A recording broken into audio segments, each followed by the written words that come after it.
তোমাদের জন্য নিয়ে চলে এলাম আরেকটি বিজ্ঞপ্তি। সিভিল ডিফেন্স এবং হোম গার্ডস ফায়ার সার্ভিসের সম্বন্ধে একটি নতুন বিজ্ঞপ্তি প্রকাশিত করা হয়েছে, যেখানে ফায়ার সার্ভিসে একাধিক পোস্টে নিয়োগ করা হচ্ছে। তোমাদের সম্পূর্ণ বিস্তারিতভাবে আলোচনা করব আজকের এই ভিডিওতে। যারা নতুন রয়েছে ইউটিউব চ্যানেলে, এখনো পর্যন্ত সাবস্ক্রাইব করোনি, করে নাও এবং নতুন ভিডিওর আপডেট পাওয়ার জন্য পাশে থাকা বেল আইকনে প্রেস করে দিও। আমরা অফিসিয়াল ওয়েবসাইটে চলে এলাম। যেই অফিসিয়াল ওয়েবসাইটে লেখা রয়েছে director general fire service, civil defence, home guard, এই সমস্ত পোস্টের জন্য এই ওয়েবসাইট থেকেই বিজ্ঞপ্তি বের হয় এবং আপডেট আসে। তো এবারে আরেকটি আপডেট আসলো, যেখানে ফায়ার সার্ভিসের সাথে একাধিক পোস্টে নিয়োগ করছে। শুধুমাত্র চাকরি প্রার্থীদেরকে মাধ্যমিক পাস করতে হবে এবং সাথে যোগ্যতার সাথে অভিজ্ঞতার প্রয়োজন আছে কিনা সমস্ত কিছু ভিডিওতে এক একটা করে ইনফরমেশন দেব এবং ওপেন করব। তার জন্য তোমাদের কিন্তু ফুল ভিডিওটি দেখতে হবে এবং স্কিপ না করে সমস্ত দেখতে হবে। এবং এই ডিসক্রিপশন বক্সে আমরা এই অ্যাডভার্টাইজমেন্টের লিঙ্ক এবং যে চাকরির যে ভাবে নিয়োগ করছে এবং আবেদন করার প্রস্টিটিউট রয়েছে সমস্ত কিছু দেখাবো। তো চলো আগে শুরু করে দেখে নিয়ে যাক যে নোটিফিকেশনটি আপডেট এসেছে এই ওয়েবসাইট থেকে, সেইটা নিয়ে একটু কথা বলি। একটি শর্ট নোটিফিকেশন প্রকাশিত করা হয়েছে, যেখানে বলা হয়েছে কলকাতাতেই নিয়োগ, রাজারহাট সিরিচি বিল্ডিং এ এই নিয়োগটি করা হচ্ছে। প্রথম যদি তোমরা দেখো, headquarter coast guard regions Kolkata invite application for eligible candidate for filling up to following vacancies by direct recruitment Indian Coast Guard for vacancies year 2024। এবং যে সমস্ত পোস্ট রয়েছে সেই পোস্ট অনুযায়ী তোমাদের যদি একটা শর্টকাট হিসেবে বলি, এটা কিন্তু শর্ট নোটিশ, পুরোটা বিস্তারিতভাবে বলা নেই। এবং এই যে পোস্টগুলো দেখছে সমস্ত পোস্ট কিন্তু গ্রুপ সি এর আয়ত্তে আছে। তো তার জন্য বলছি যারা পারবে আবেদন করে দেবে। যদি ভালো শিক্ষাগত যোগ্যতার পাশাপাশি যদি কোনো রান বা স্পোর্ট কোটা রয়েছে, কিন্তু কোটার কাজ নেই, শুধুমাত্র যদি বলছি যদি কোটা থাকে এবং রানিং এবং সমস্ত কিছু ভালো যদি এক্সপিরিয়েন্স থাকে তাহলে কিন্তু অ্যাপ্লাই করে দিও। বিজ্ঞপ্তিটি আমি বাংলায় কনভার্ট করে নিয়েছি। এখানে আবেদন শুরু হচ্ছে 7 সেপ্টেম্বর থেকে এবং শেষ হবে 6 অক্টোবর। 7 সেপ্টেম্বর 2024 থেকে 13 সেপ্টেম্বর 2024 মধ্যে এখানে আবেদন করতে পারবে 6 অক্টোবর পর্যন্ত। এবং এখানে যে সংবাদ মাধ্যমে প্রকাশিত হয়েছে ভ্যাকেন্সিটি, সেটা কিন্তু কর্মসংস্থান সংবাদ মাধ্যমের মাধ্যমেই ভ্যাকেন্সিটি উঠে এসেছে।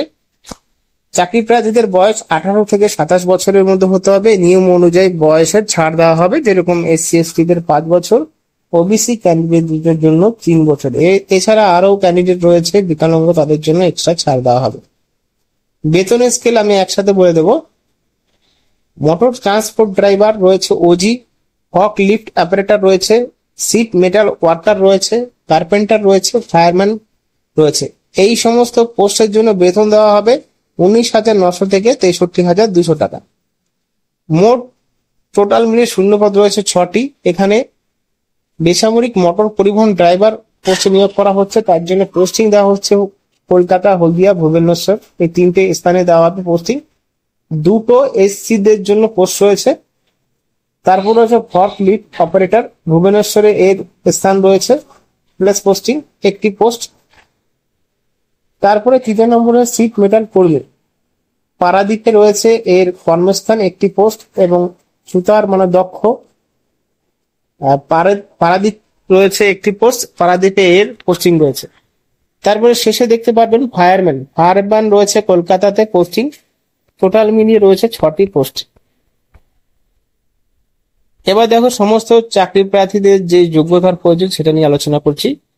বেসামরিক মোটর পরিবহন ড্রাইভার 2টো পোস্টে এখানে বলা হচ্ছে স্বীকৃত বোর্ড থেকে 10তম পাস এবং ভারী এবং হালকা মোটর যানবাহনের জন্য বৈধ ড্রাইভিং লাইসেন্স থাকতে হবে। সাথে 2 বছরের গাড়ি চালানোর অভিজ্ঞতা, মোটর মেকানিজমের জ্ঞানও থাকতে হবে।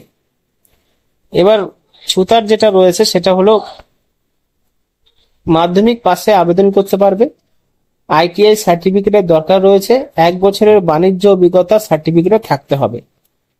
তারপরে শীট মেটাল কর্মী মাধ্যমিক পাশে অ্যাপ্লাই করতে পারবে, ITI সার্টিফিকেট থাকতে হবে, 1 বছরের অভিজ্ঞতা সার্টিফিকেটও থাকতে হবে।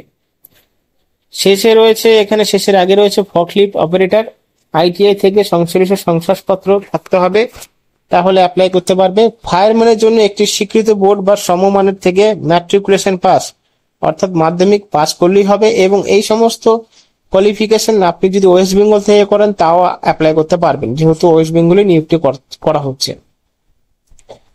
কি কি নথি লাগবে আবেদন করার জন্য? শিক্ষাগতার শংসাপত্র, বয়সের প্রমাণ, ভারী এবং হালকা উভয় যানবাহনের জন্য সিএমটিজি, ওজির জন্য ড্রাইভিং লাইসেন্স, তারপর ট্রেড সার্টিফিকেট, একটি অতিরিক্ত পাসপোর্ট সাইজের ছবি যথাযথভাবে সেলফ অ্যাটেস্টেড থাকবে। এবার যারা ইডব্লিউএস, ওবিসি, এসসি, এসটি এর জন্য শংসাপত্র রয়েছে তারা এখানে তার ব্যবহার করতে পারবেন, এখানে শংসাপত্র জমা দিয়ে। অভিজ্ঞতার শংসাপত্র যদি থাকে তাহলে দিতে পারবেন। ইডব্লিউএস সার্টিফিকেট দিতে হবে যদি ইডব্লিউএস প্রার্থীরা যদি আবেদন করে। তারপরে এনওসি দিতে হবে প্রযোজ্য হলে, অর্থাৎ যদি চায় তাহলে এনওসি দিতে হবে। সমস্ত নথি যথাযথভাবে এখানে সেলফ অ্যাটেস্টেড করে দিতে হবে।